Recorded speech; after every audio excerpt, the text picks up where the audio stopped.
j'espère que vous allez bien. Vous écoutez un nouvel épisode de Corpse Talk, un podcast de Marvel Planet. On continue dans le marathon Wars of the Realms. Oui, c'est ça, je me suis pas trompée. Et on est toujours dans un tie-in de Secret Wars. Il est question ici de Thor, donc qui est toujours écrit par Jason Aaron. Au dessin, on retrouve Chris Sprouse, Goran Sudzuka, Carl Story, Dexter Wine et aux couleurs Marte Garcia et Israel Silva, entre autres, et le lettrage était de Joey Savino pour la VO.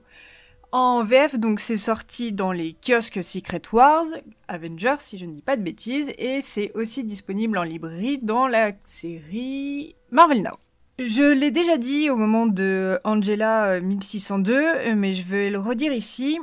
Les tie-ins de Secret Wars, certes, ils étaient bien, mais un tie-in de Secret Wars écrit par le scénariste ou la scénariste qui s'occupait déjà du personnage avant et qui continue pendant et qui continuera après, c'est vachement bien parce que le scénariste ou la scénariste, mais dans ce cas-là Jason Aaron, donc on va dire le scénariste, s'intéresse et fait quelque chose de bien avec Secret Wars.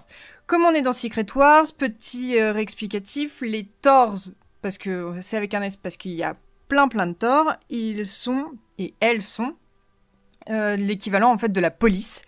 Et nous sommes donc dans un épisode policier, une enquête. C'est à mi-chemin entre les experts à Las Vegas et New York, police judiciaire criminelle. Enfin, vous voyez toujours le truc qui finit ces histoires gna gna gna. Voilà. Bref, désolé, je fais une mauvaise imitation de série télé. Donc nous nous retrouvons dans Thors et nous suivons en fait une équipe composée donc de Ultimate Thor, donc oui, qui vient de l'univers Ultimate, et de Beta Real, je sais plus comment ils l'ont appelé parce qu'ils ont un peu changé son nom. Bref, le Thor à la tête de cheval. Et rassurez-vous, il y aura aussi le Thor grenouille, qui est l'équivalent du médecin légiste. Donc voilà, on est dans un univers télé de séries criminelles qu'on peut avoir, ce qui était aussi un univers assez cool de retrouver ça chez Marvel, parce qu'on n'a pas trop l'habitude de voir ça.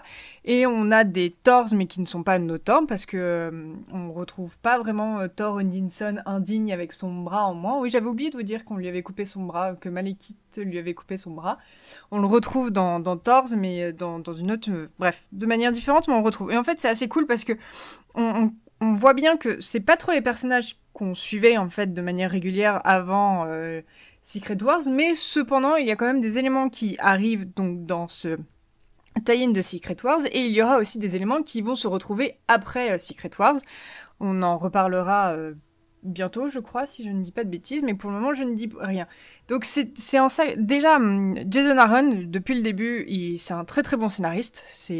Il gère sa baraque asgardienne comme personne. Il sait exactement ce qu'il faut faire et il sait jusqu'où il veut aller, pardon.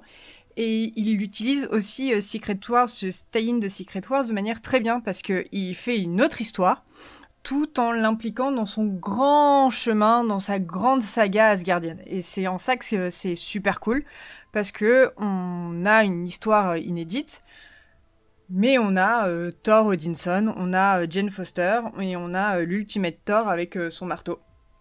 Et toutes ces histoires de marteau aussi, c'est assez cool. Et c'est en ça que c'est bien. Et quand je l'ai lu, je me suis vraiment demandé à quel moment Marvel lui a laissé faire ce qu'il voulait. À quel moment aussi Jason Aaron a développé plus son histoire, parce que on voit bien que toute sa première histoire avec le Dévoreur de Dieu, si je ne dis pas de bêtises, j'ai oublié son nom, enfin le premier méchant contre qui son Thor doit faire, donc dans le Deluxe qui s'appelle le Massacreur des Dieux, si je ne dis pas de bêtises. On sent bien que ça c'était un premier arc, composé de plusieurs arcs, mais un premier gros truc. Et à quel moment Marvel lui a dit « Ok, ton Thor fonctionne, tu peux y aller. Bon, par contre, on va quand même te donner des impératifs qui sont, étant donné qu'on a un film qui s'appelle Thor Dark World qui va sortir et qu'il y a Malekith dedans, il va falloir que tu réutilises Malekith. » Il aurait pu utiliser Malekith, très rapidement. Et finalement, vous avez commencé à voir avec la nouvelle série avec Jane Foster, donc ce que j'ai chroniqué avant, que Malekith est toujours là. Si vous avez lu après, vous verrez que Malekith est toujours là, et il sera même encore là jusqu'à Wars of the Realms. Et voilà, c'est assez dingue. Donc il a eu quand même des obligations. Donc il a eu Malekith à utiliser, il a eu aussi ce Secret Wars à utiliser, et il va réussir à un peu étirer les éléments de Secret Wars par la suite, notamment dans la mini-série Thor l'Indigne. Et c'est en ça que c'est assez ouf de... Qu'est-ce qui était vraiment son plan, à quel moment son plan il pouvait y mettre fin si jamais à tout moment son run sur Thor ne fonctionnait plus, ou son idée de mettre Jane Foster en tant que nouvelle Thor et Thor indigne, ça ne fonctionnait plus. Jusqu'où il pouvait aller et quel était son plan de secours pour couper court et permettre à Marvel de relancer Thor en remettant, je sais pas moi, peut-être Thor Odinson comme étant le nouveau Thor. Donc on commence à avoir quand même des grosses briques sur ce que fait Jason Aaron sur Thor, et je crois que vous avez commencé à comprendre que moi ça m'intéresse ce qui se passe derrière, et ce run là est vraiment magnifique on peut se poser plein de questions, évidemment on peut lire tout en appréciant, mais on peut aussi se poser plein de questions de quelle est la vraie part de créativité dédiée à cette histoire-là, à cet arc-là, ou qu'est-ce qui était dans ces post-it qu'il avait mis dans sa grande frise de la saga Asgardienne. Donc c'était vraiment très malin. C'était aussi évidemment très très très malin au moment de Original Sin, qui évidemment était son event, de dire Thor n'est plus digne, il redevient Thor, il devient seulement Thor Odinson et on va mettre Jane Foster, et de continuer jusque-là et de se dire en fait il peut aller jusqu'à War of the Ring, parce que je ne pense pas que quand il a commencé en 2012 je crois sur son run Thor, il s'est dit ok, de 2012 jusqu'à 2019 je vais faire du Thor et ça va se conclure par War of the Ring. Je n'y crois pas du tout, et c'est vraiment très intéressant, et ces tie-in Secret Wars Thors montre que Jason Aaron gère quelque chose de grandiose et fait quelque chose de très très beau, tout en nous proposant des petites séries, des petites histoires, des petits arcs qui tiennent la route et qui sont des éléments riches, qui en deviennent des éléments très riches parce qu'il y a tout ce qu'il y a autour. Voilà, c'est tout pour moi pour ce Secret Wars Thors, que vraiment je peux que vous inviter à lire, même si vous avez jamais lu Thor, si vous voulez juste lire un truc. Si vous aimez les experts, si vous aimez New York, police criminelle, judiciaire, tout ça, allez-y, parce qu'il arrive à mettre ces éléments de séries télé qu'on connaît et ces genres, en fait, dans des comics Marvel, et c'est assez cool. Et on se retrouve très bientôt. Je crois que la prochaine lecture que je fais, c'est soit Angela, Queen of Hell, ou soit Thor l'Indigne. Je ne sais plus dans quel ordre c'est. Bref, c'est une de ces deux choses-là.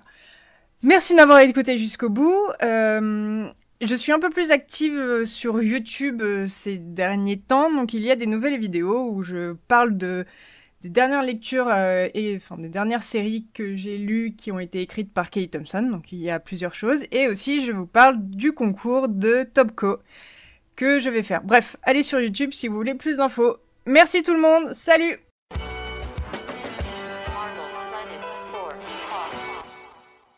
Si vous avez aimé cet épisode, vous pouvez retrouver l'intégralité des podcasts MCU Talk et Corpse Talk sur iTunes, Spotify et autres. N'hésitez pas à nous dire ce que vous en avez pensé grâce aux étoiles et aux commentaires. Et bien évidemment, vous pouvez nous retrouver sur Twitter à @MarvelPlanet. À bientôt!